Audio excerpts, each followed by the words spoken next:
Once upon a time, there was born a man who had no illusions about anything. He quickly found out that Santa Claus was non-existent, that God was dead, that innocence was a fraud and guilt a disease, that happiness was a myth and despair a pose, and that vice was no more interesting than virtue. His name was Henry.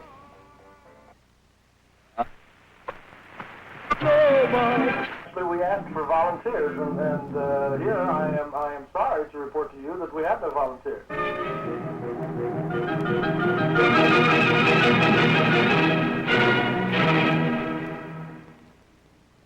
There ain't no free lunch, and you're right, but that's exactly what's happening. Wonderful. Toaster, an automatic Toastmaster toaster, or an imported simulated pearl necklace. Now here's your question. Ladies and gentlemen, our national anthem.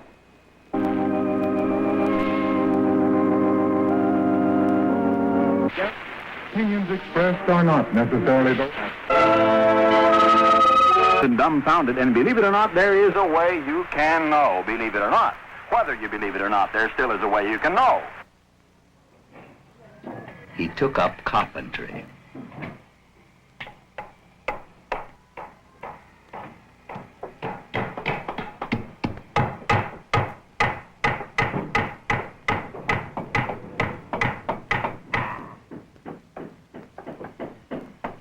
But construction work, like everything else, had its betrayals. Wood cracking, paint chipping away, nails rusting, walls leaning, gutters filling with leaves, inch by inch, day after day. The futility of it all was to be expected. What he had not expected was sabotage.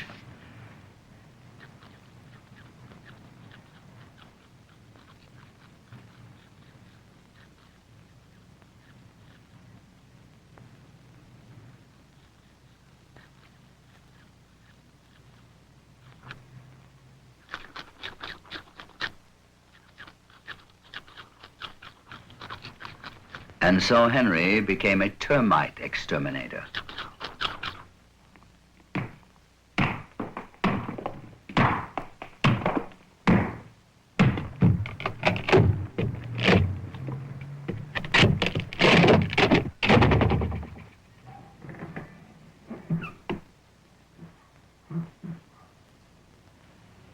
On warm, sunny days, he invaded damp basements and crawl spaces.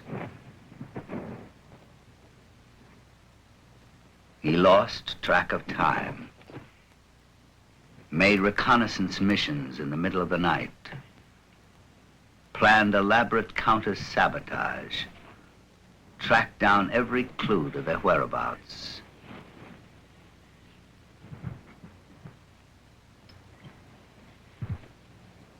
Eventually, in most cases, he had to face direct combat with the enemy. They were insidious, unscrupulous, fascinating.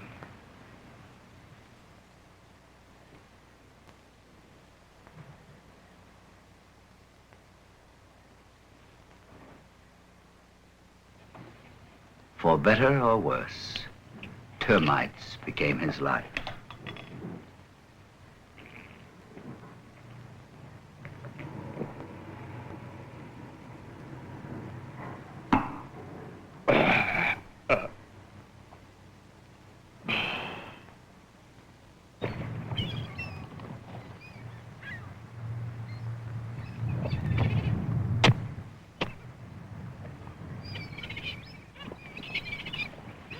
On Sundays, he went to the park, threw stale bread to the gulls and ducks.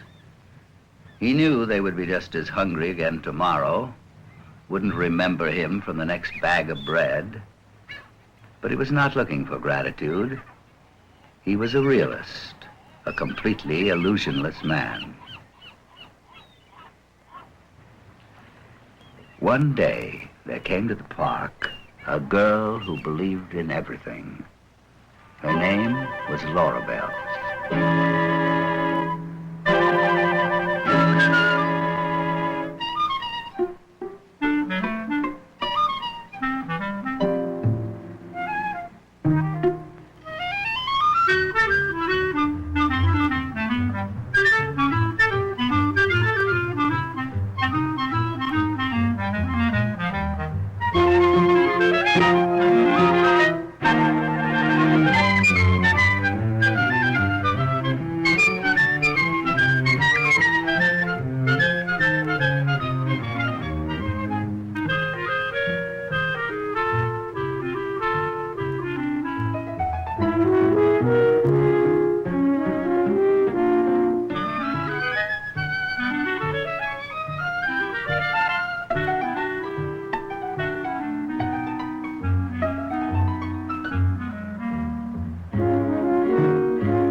Laurabelle believed in providence and butterflies, romance and statuary.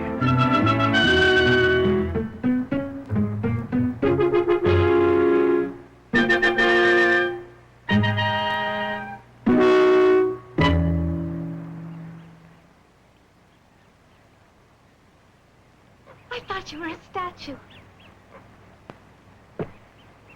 No, against the clouds you look so heroic. It was nice.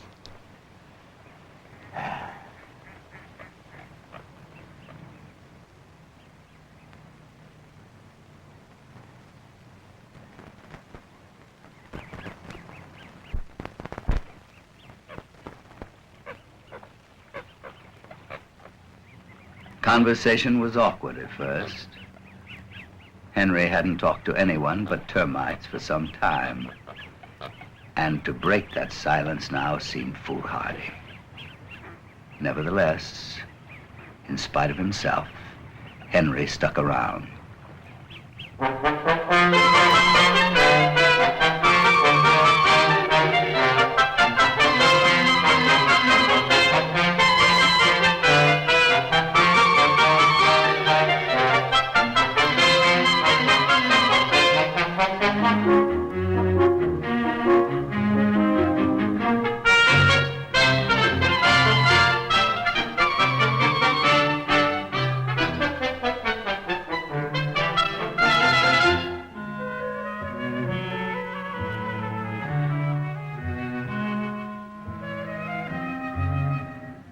And so they began to see each other. They spent mornings feeding ducks and smelling flowers, and afternoons arguing about providence and butterflies, happiness and despair. Their vocabularies seemed to be mutually exclusive. Everything Laurabelle took for granted, Henry had dispensed with long ago.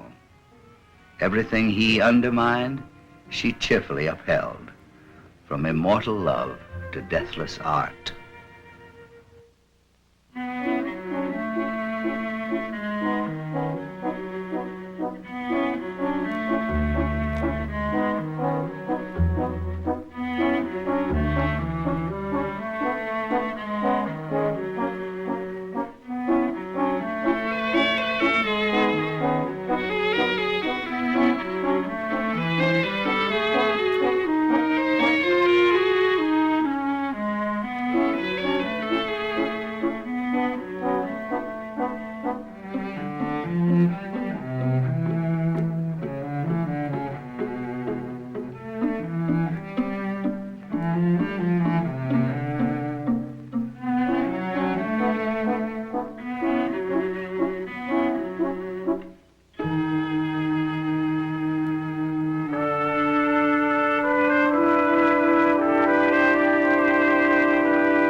Good morning.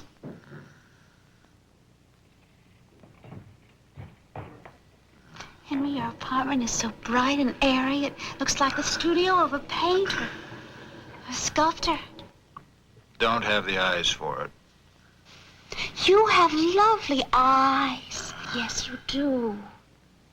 Sometimes they're blue. Sometimes they're green. I have a... And you have little... Wait, you have...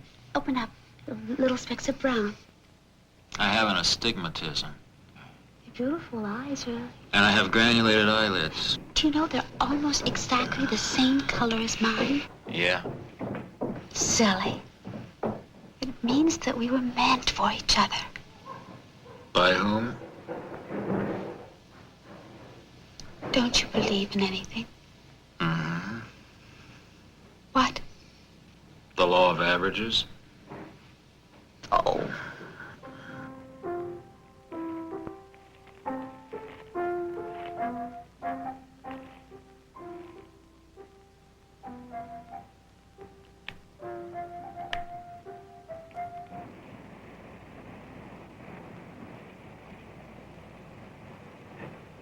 Look at those beautiful carvings. Yeah.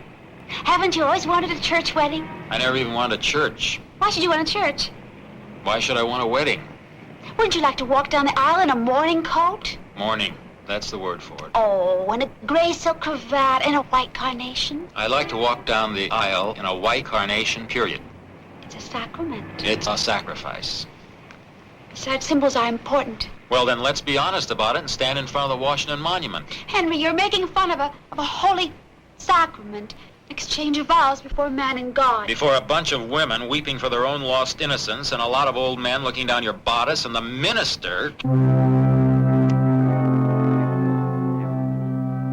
forsaking all others, keep thee only unto her, so long as ye both shall live.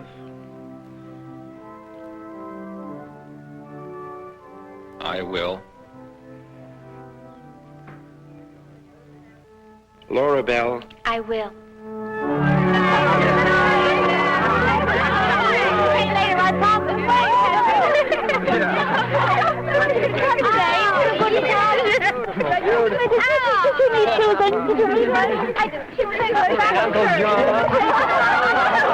Look at Henry. Now he's having it. I wasn't going to tell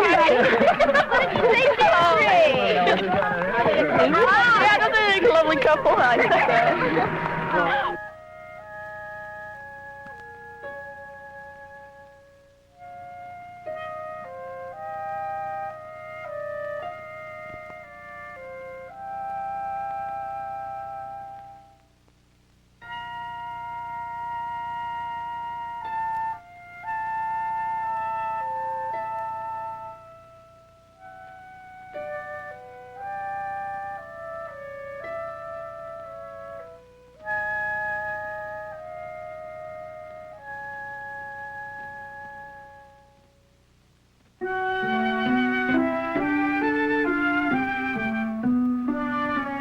And so they were man and wife. They rented a small cottage with the standard conveniences,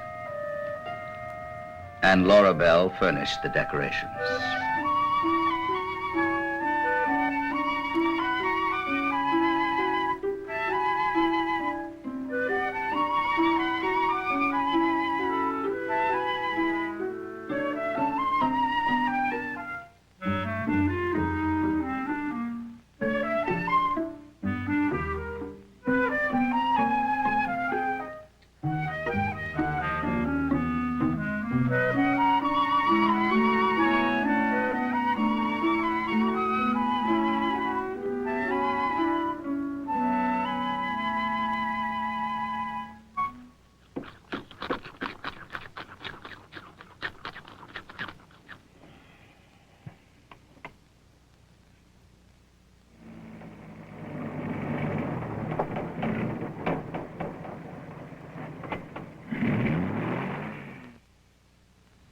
Laura Bell's surprises were inexhaustible.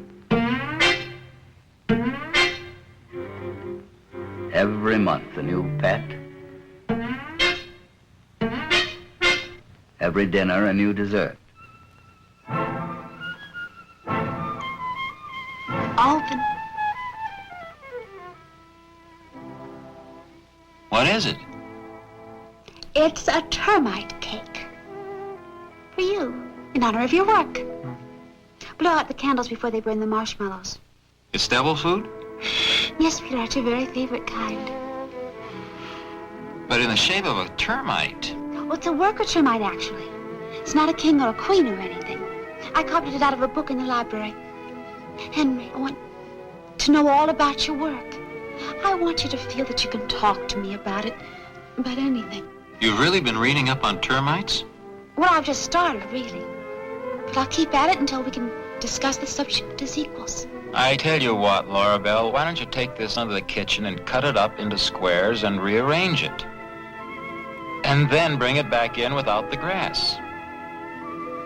But then it won't look like a termite. That's true. You don't like it? I like it, but I exterminate them. I don't eat them. Laura Bell. What the hell? Have a drumstick.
Tirelessly, Laura Bell created her fragile illusions. Every night a new perfume or a new nightgown. Henry had to admit that he liked these elegant mirages, that it was good to sleep with Laura Bell. He became less gloomy, but not much.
Henry indulged Laura Bell in some of her fantasies, ignored others, gradually realized that what she wanted most was the impossible, a declaration of love.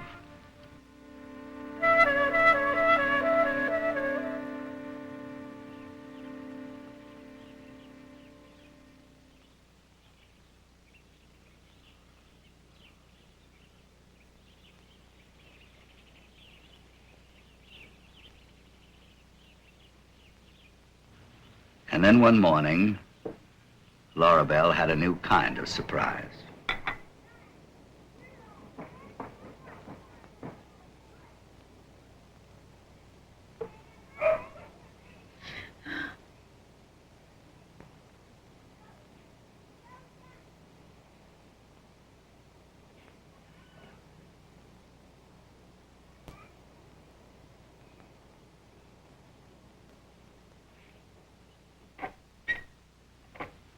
Undaunted, Laura Bell continued to prepare for the baby.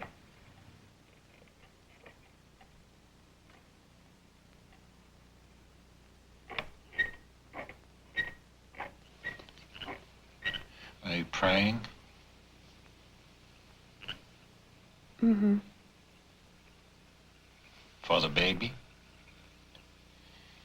No. For what? That someday you'll say you love me.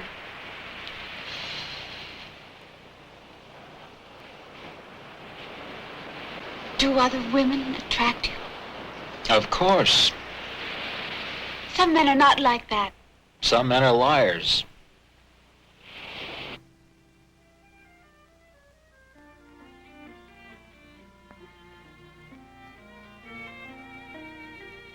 She read Henry books on baby care, told herself that he really did love her, was only afraid to say so, probably wanted the baby as much as she did. But that became harder and harder to believe.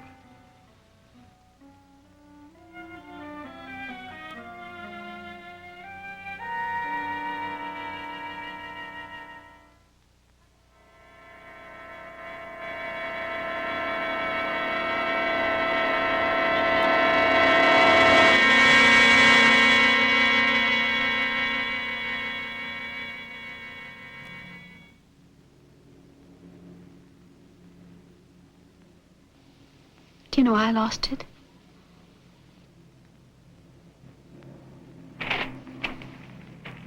Because you don't love me. There's no connection. You've made up your mind about that too, haven't you? Henry, I want a divorce.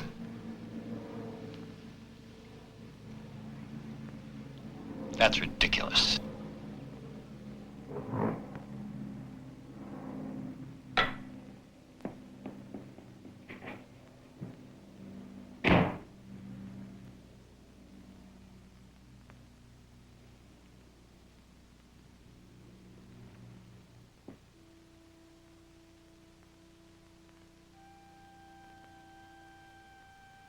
Laura Bell moved out, but with no more mention of divorce.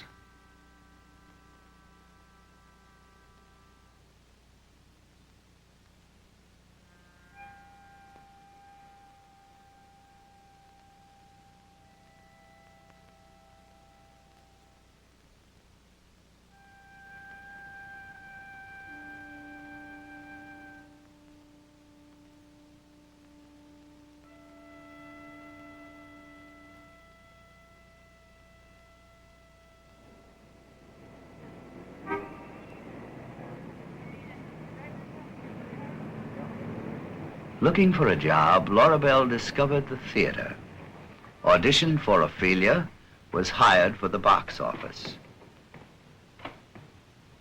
The working quarters were a little cramped, but she quickly became attached to the view.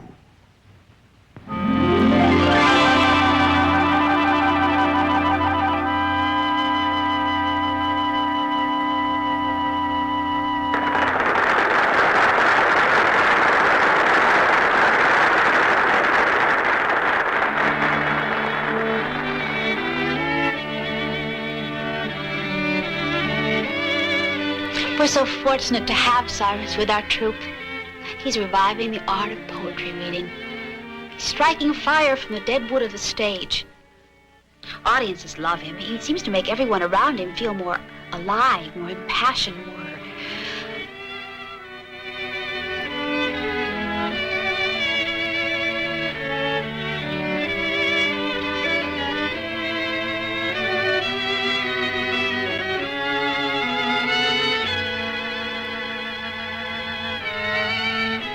Now that I'm so much closer to Cyrus, I understand his secret. He celebrates life. He spends it, devours it, as if each day were to be his last.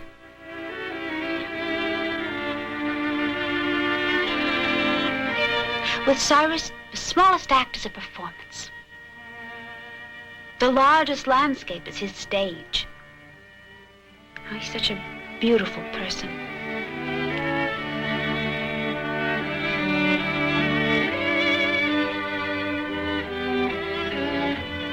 By summer, Cyrus and Laura Bell were planning to run off to Mexico together as soon as they had enough money in their secret bank account. Laura Bell was counting the days.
That autumn, Laura Bell went to the seacoast in search of herself.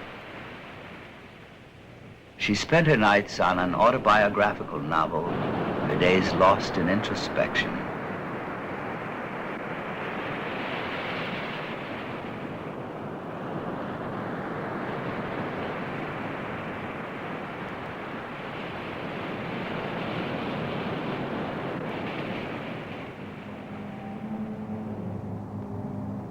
And then one day, she came across a fisherman named Jim. Just plain Jim.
I never realized life could be so uncomplicated, so pure. Like Jim himself, straight as a fir tree, strong as a rock, weathered by the pounding surf. His spirit is as free as the sea itself. His only laws are nature's own. And yet sometimes he's so boyish, so innocent. I think I must be the first woman in his life.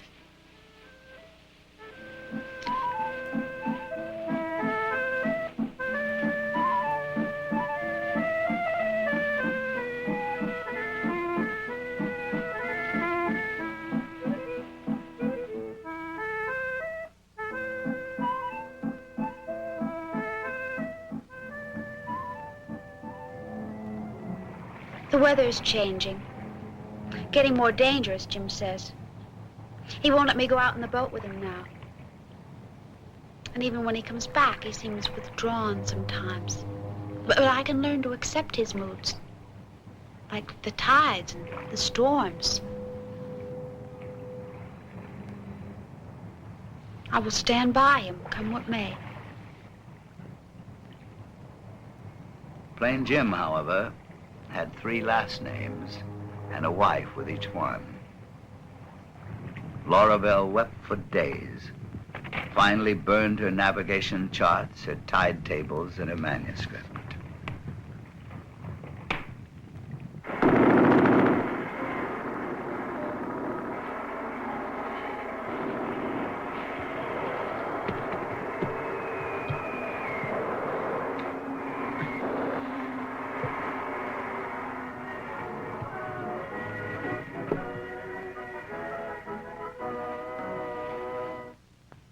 Laura Bell returned to Henry, and he took her back. But neither of them could say why. She told Henry she had come to a painful realization. What she needed was professional help. Anything less was self-deception. So she looked in the yellow pages and found Dr. Milton Tugwell.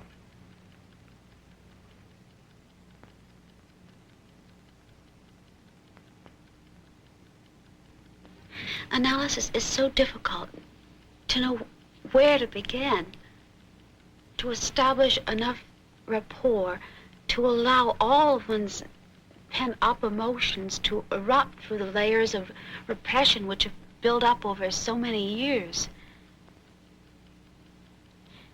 It's such an incredible coincidence to have found the one analyst who was right for me. What we have between us is a unique affinity. He knows what I'm thinking before I say it. Sometimes before I know I'm thinking it. It's amazing the way he puts these things together like the pieces of a jigsaw puzzle. I never realized life was so full of ambiguity and paradox. By now, of course, I feel completely at ease in Dr. Tugwell's office. Just knowing he's there behind the couch gives me such confidence. Perhaps because I've come to realize that this is not just a one-way relationship. I feel that I'm more than just another patient in his eyes. I'm a person, a woman. And just as my feelings for him have matured beyond mere transference, I sense that Milton is being changed by this experience, too. He's held back, of course, by ethics of his profession. I understand that, but part of it is his own natural reticence. And that will change in time.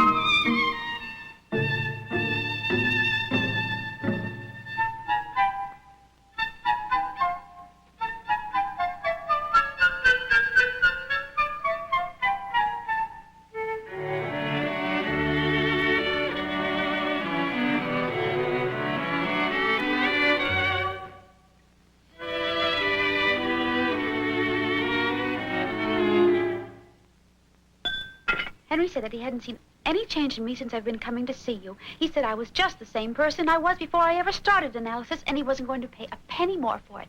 And this was to be the end of it. Well, that's reasonable. After all, every analysis has to come to an end sometime.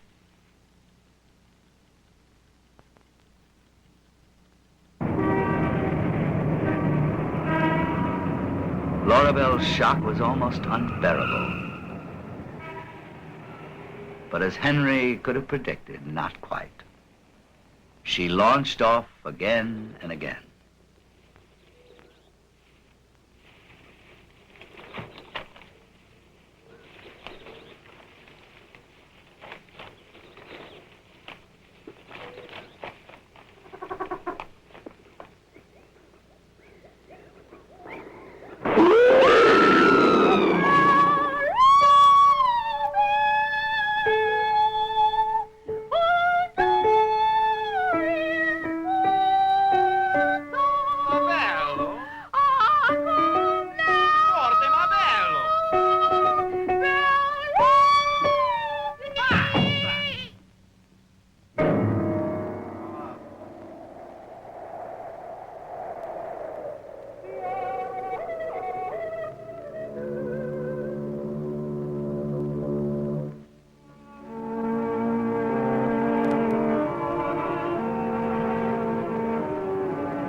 Laura Bell picked up a few gray hairs and wrinkles, left behind a few more illusions.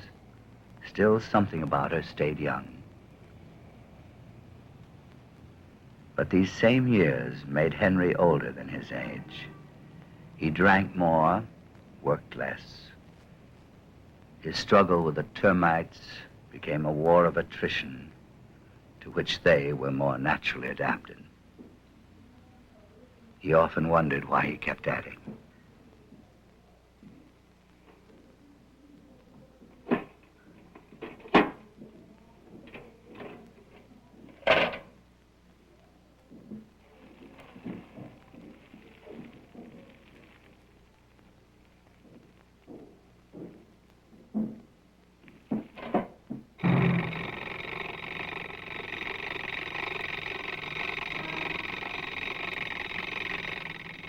Finally, one morning, Henry surrendered to all termites everywhere and stayed in bed.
After Henry had been in bed for a week, Laura Bell realized that she had been appointed breadwinner.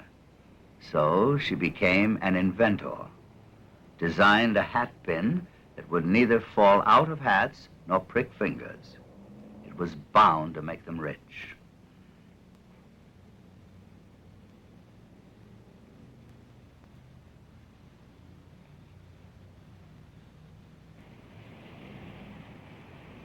She sent a drawing to the patent office, bought Henry a pair of woolen slippers, went to a favorite florist, and picked out a small bunch of jonquils to decorate the big steak she was going to cook. Then, to find out about Henry's health, she went to a fortune teller.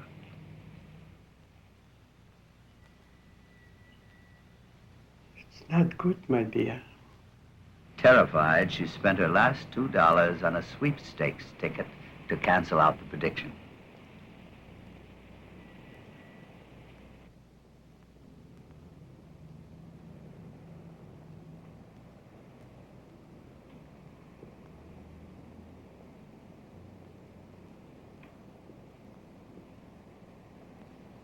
Sweetheart, you're up. Oh, it's such a beautiful day outside. I wish you could get out and get some fresh air. I have some presents for you. Oh, please, now try these on. Give me your foot.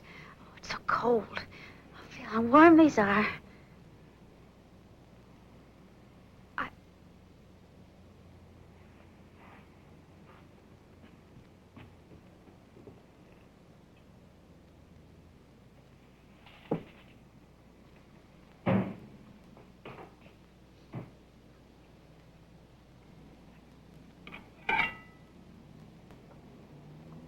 I'm thirsty.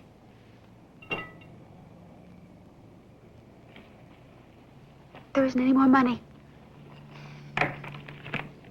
Henry. What is this trash? I don't want you to die. I can't shut up.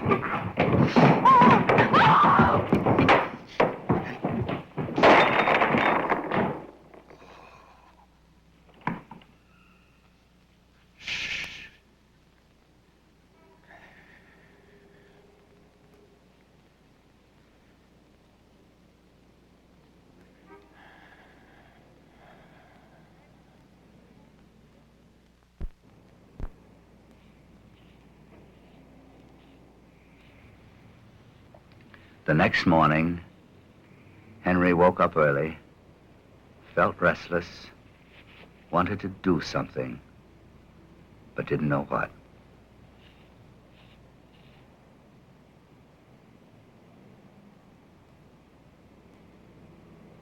Let's go for a walk.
Hello?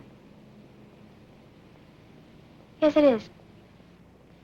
Would you just a minute? Don't go away. Yes, it's in his name. I'll tell him. Henry, you've won the Irish sweepstakes. Yeah. Yes, darling, I bought the ticket for you, $137,000. I wanted you to win so much, and now you have. Oh, now won't you believe in miracles a little? It won't be much after taxes. Oh, you.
The dream was over.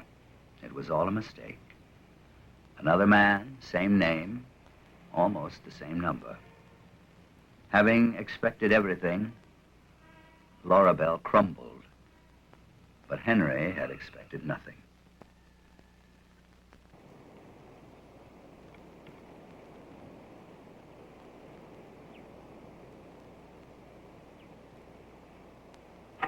He went back to work, construction work.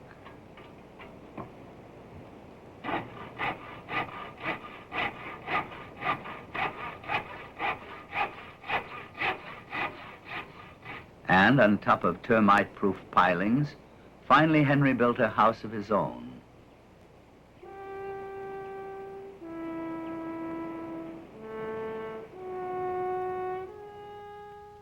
He used double-thick glass, extra heavy bracing, waterproof varnishes, non-corrosive metals, all guaranteed in the best illusory style to last forever.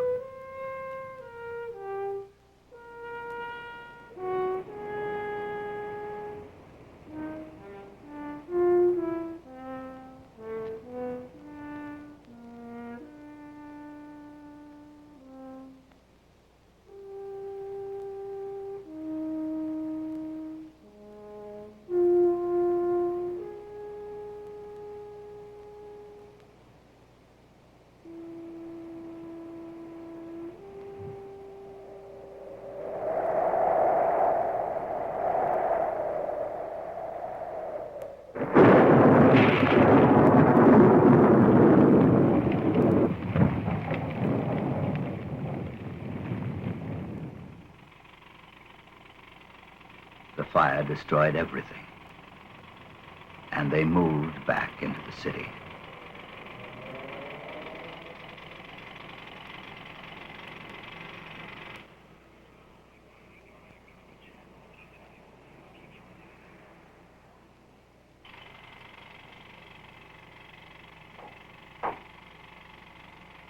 By spring, Henry was planning another house.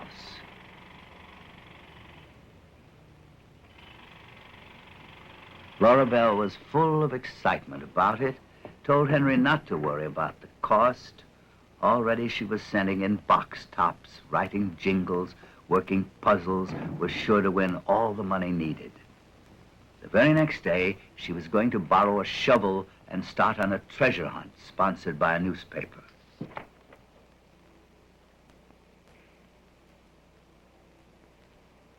I love you.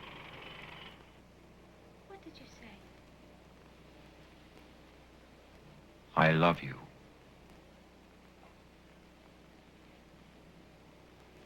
But you always said that love... I know. I love you anyway.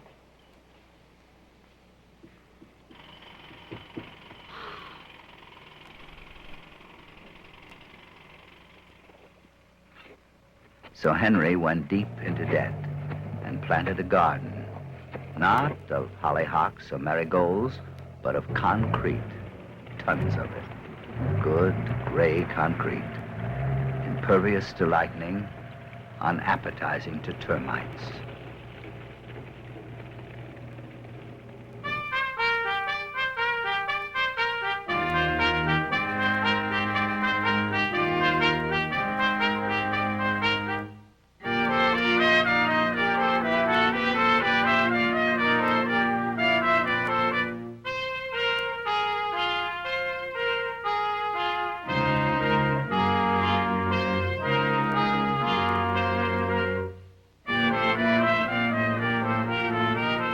He built the huge slabs into the rock of the mountain.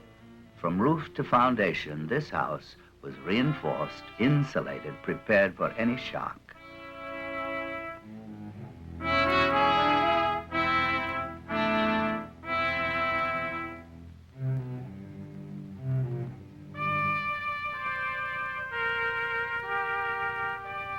Laura Bell knew they would never have to move again. Henry knew differently. It had cost a fortune. They couldn't keep up the payments. The bank turned it over to a university for a seismographic station.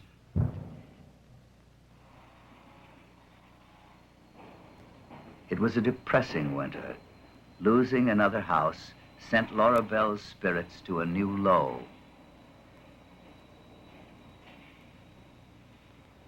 But even after working on houses for other people each day, Henry devoted his evenings and weekends to new plans of his own.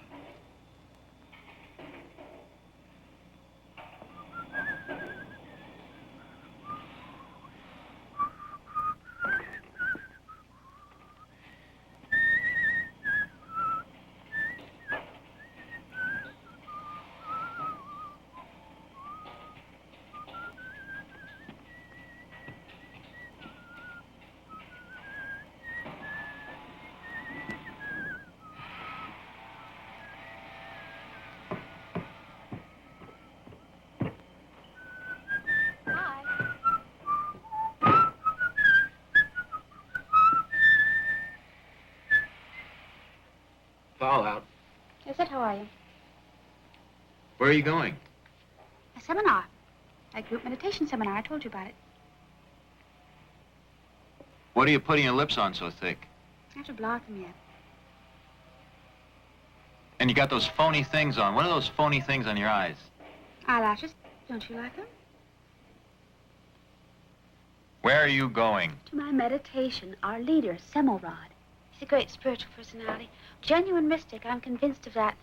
Well, he feels since I started the class late that I might need some special help. He's a very kind and generous person, and he's offered to give me some of his time if I come in early this evening. Well, you're not going in early this evening. In fact, you're not going in at all this evening. He's such a sweet, kind You're man. staying right here, Laura Bell. You're not going to go out with that fake. Henry, you're not going to stand in the way of my spiritual development.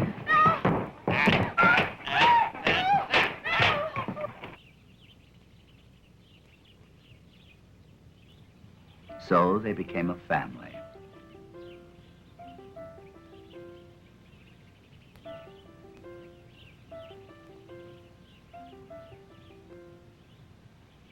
And what Henry finally built for them was an ordinary house of ordinary wood, vulnerable to termites, lightning, banks, and countless other dangers.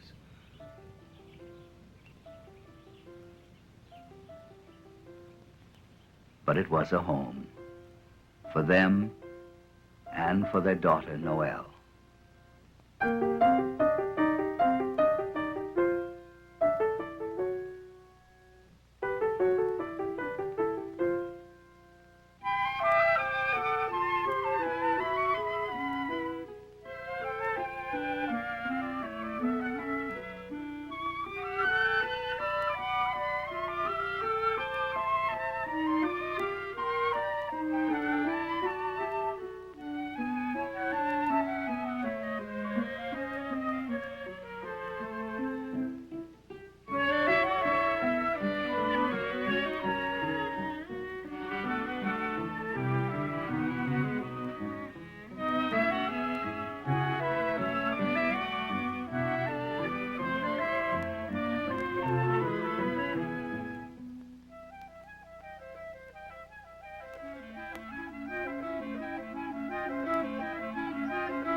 Noelle's loveliness presented a new illusion, that she might somehow remain the perfect, the permanent child.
Noelle was barely 18 when she met, somewhere, Fall Buck Wheeling.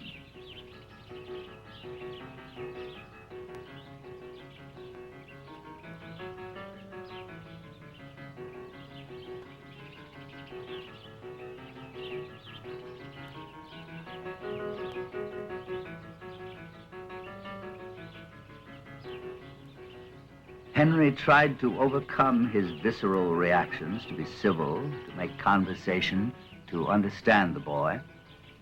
But aside from a few monosyllabic cynicisms, Fall Buck's vocabulary was limited to one subject and intended for one audience.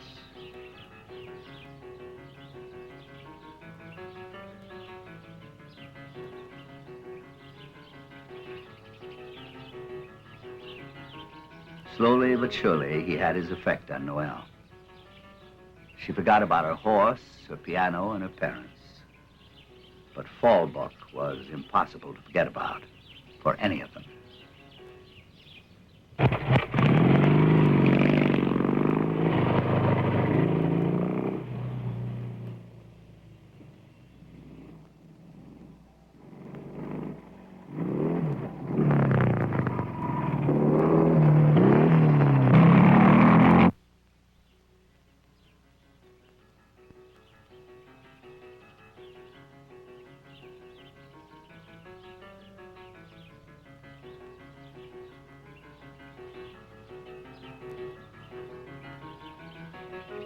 Laura Bell suggested they might be in love.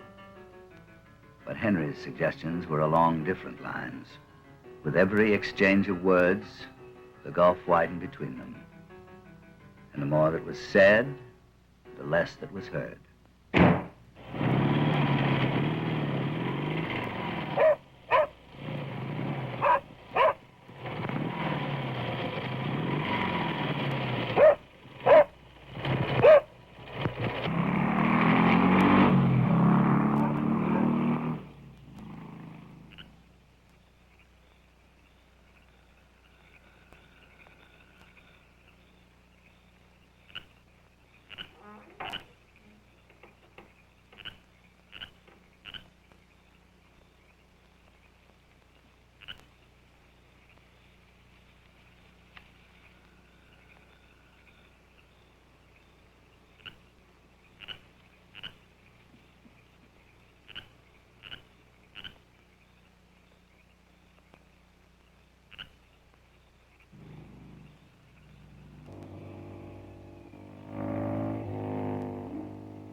Noel was gone now, living above a garage with Fallbuck. Whenever Laura Bell brought up the matter, Henry retreated into a deep silence.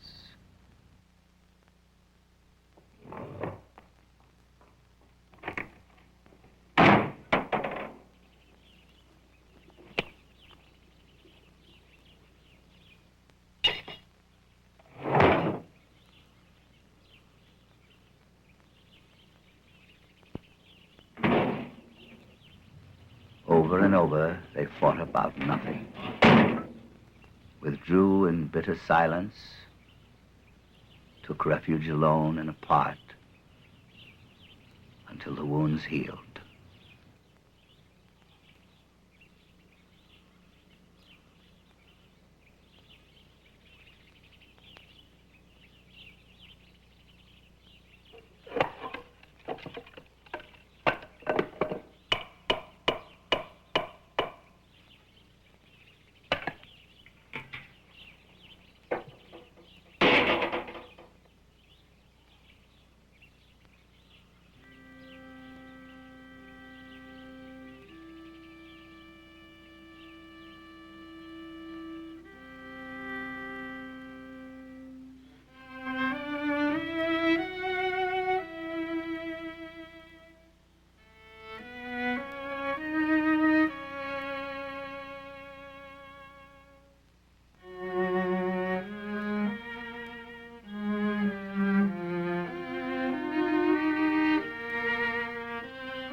And like the paint chipping, the nails rusting, the walls leaning, Henry grew gray and stooped, building and rebuilding houses, loving and unloving Laura Bell.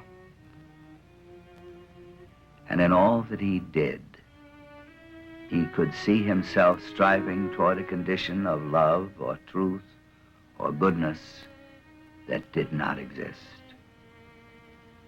But he stayed with it because he knew there wasn't anything else.